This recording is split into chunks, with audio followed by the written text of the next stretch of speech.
बिस्मिल्लाहिर्रहमानिर्रहीम के दोस्तों, मेरा नाम मोहम्मद अली सिकंदर और आप देख रहे हैं मेरा यूट्यूब चैनल आज़ादी फ्रीडम पाकिस्तानी। दोस्तों, उम्मीद करता हूं कि आप लोग सब अपने घरों में खैर आफियत से होंगे। अल्लाह पाक से दुआ है कि अल्लाह पाक पाकिस्तान को हमेशा सलामत रखे।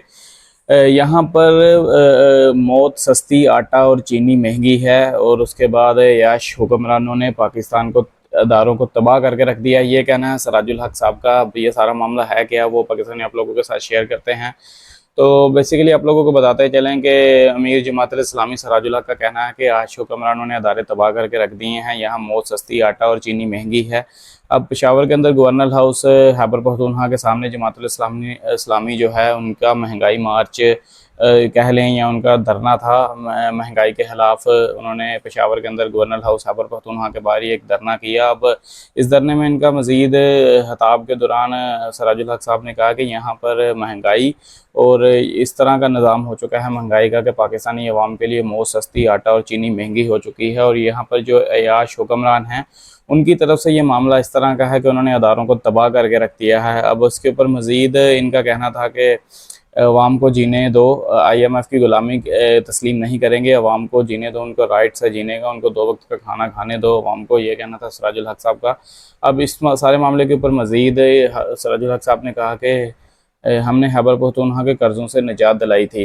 उन्होंने कहा कि जब हम लोगों की गवर्नमेंट थी KPK के अंदर तो हम लोगों ने KPK गवर्नमेंट को कर्ज़ों से बिल्कुल निजात दिला दी थी। सराजुल हक साहब ने एक स्टेटमेंट दिया है मतलब अपनी गवर्नमेंट के लिए। उन्होंने कहा कि आज करप्शन की वजह से सूबे के ऊपर 1 अरब रुपए का कर्जा है। अब वाज़िया रहे कि खैबर पख्तूनख्वा के अंदर इस टाइम सराजुल हक साहब ने ये जो एक फिगर आउट किया है कि 1 अरब रुपए का कर्जा है खैबर पख्तूनख्वा के अंदर है। वो तो जो अदाद शुमार हैं वही बताएंगे वो कितना कर्जा है। लेकिन सराजुल हक साहब ने यह लाजमी कहा है कि हम लोगों ने जब इस सूबे के ऊपर गवर्नमेंट की तब हम लोगों ने इस सूबे की मतलब इसको बिल्कुल फ्री कर दिया था। इसके ऊपर कोई ऐसा कर्जा या कोई 1 रुपए का भी कर्जा नहीं था इस सारे मामले के ऊपर। अब उन्होंने मज़ीद कहा कि अवाम को तहफ़्फ़ुज़ देने वाली हुकूमत को हुक्मरानी का हक़ हासिल नहीं है। ये अवाम को तहफ़्फ़ुज़ नहीं दे सकती। जो अवाम को तहफ़्फ़ुज़ नहीं दे सकती उसको पाकिस्तान के अंदर हुक्मरानी करने का हक़ नहीं है। ये कहना था सराजुल हक साहब का।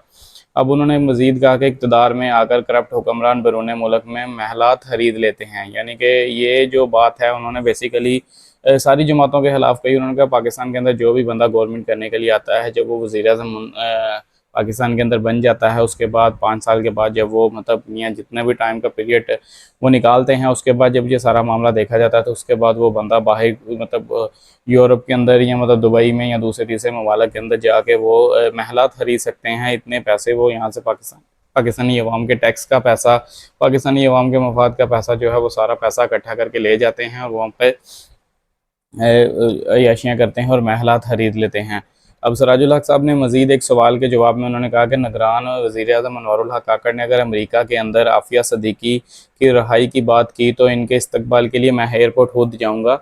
उन्होंने कहा कि अगर जो अनवारुल हक साहब हैं वो अगर अमेरिका के अंदर, वो आजकल आप लोगों को पाकिस्तानी बताते चलें कि अनवारुल हक जो काकड़ साहब हैं निगरान वज़ीर-ए-आज़म, वो 2 दिन से अमेरिका के अंदर मौजूद हैं और वहाँ पर वो मीटिंग अटेंड करने के लिए गए हैं बेसिकली UNO की। वहाँ पर शायद अनवारुल हक काकड़ साहब जो हैं वो खिताब भी करें और UNO से। और अब उनका बेसिकली सराजुल हक साहब का यही कहना है कि अगर अनवारुल हक काकड़ साहब वहाँ पर आफ़िया सदीकी, डॉक्टर आफ़िया सदीकी का किसको नहीं पता, तो अगर डॉक्टर आफ़िया सदीकी की वहाँ पर अगर आवाज़ बुलंद करते हैं अनवारुल हक काकड़ साहब तो इनके इस्तकबाल के लिए मैं खुद एयरपोर्ट जाऊँगा और इनका इस्तकबाल करूँगा।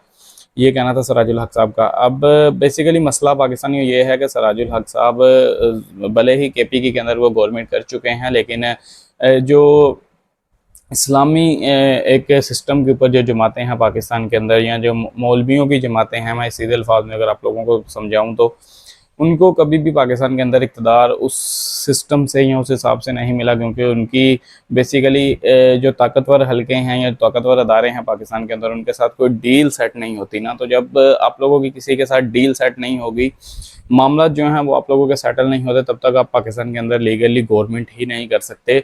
पाकिस्तान के अंदर गवर्नमेंट बनाने के लिए पाकिस्तानी अवाम का वोट नहीं चाहिए होता। पाकिस्तान के अंदर गवर्नमेंट बनाने के लिए आप लोगों को अदारे के साथ तल्लुकात अच्छे होने चाहिए, आप लोगों के साथ, हसास अदारों के साथ, और जो ताकतवर लोग हैं पाकिस्तान के अंदर उन लोगों के साथ जो आपके तल्लुकात हैं वो अच्छे होने चाहिए। तब ही पाकिस्तान के अंदर आप लोगों की गवर्नमेंट मिलती है और आप लोगों को वज़ीर-ए-आज़म का जो मुनसब है वो मिलता है। और उसके बाद फिर सारा मामला आप लोगों को पाकिस्तान का आप लोगों के हैंड ओवर कर दिया जाता है। तो उसके लिए जो मेन चीज़ है वो ये है, शायद यही वजह है कि सराजुल हक साहब जो हैं वो आज तक पाकिस्तान के वज़ीर आज़म नहीं बन सके, या जमात, या यूँ कह लें कि जमातुल इस्लामी ने अभी तक पाकिस्तान के अंदर एक भी बार गवर्नमेंट नहीं की। अब इसमें उन्होंने मज़ीद ये भी कहा सराजुल हक साहब ने, उनकी बेसिकली नेक ख्वाहिशात हैं चीफ जस्टिस साहब के साथ, जस्टिस काजी फायज़ साहब के साथ सराजुल हक साहब की, क्योंकि उन्होंने उनके लिए नेक ख्वाहिशात का इजहार किया है और उन्होंने उनसे उम्मीद लगाई है बेसिकली सराजुल हक ने। चीफ जस्टिस ऑफ पाकिस्तान काजी फायज़ साहब से एक उम्मीद है सराजुल हक को कि पाकिस्तान के मफाद के लिए और पाकिस्तानी अवाम के हक़ में बेहतर फ़ैसले करेंगे और पाकिस्तान को मजबूत करेंगे।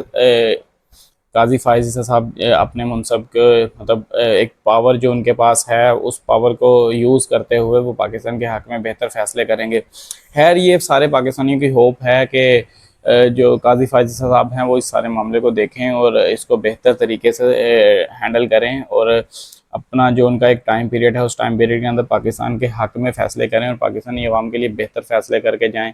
लेकिन खैर ये आने वाला टाइम ही बताएगा कि बेसिकली मामला सारा होता क्या है। तो जैसे ही इस न्यूज़ रिलेटेड कोई भी अपडेट मिलेगा वो आप लोगों के साथ डेफिनेटली शेयर कर देंगे। तो आज के व्लॉग में इतना ही था। अपना बहुत सा ख्याल रखिएगा, तो हमें याद रखिएगा। बहुत ही जल्द आपसे नई वीडियो में मुलाकात होती है, तब तक के लिए मुझे दीजिए इजाज़त।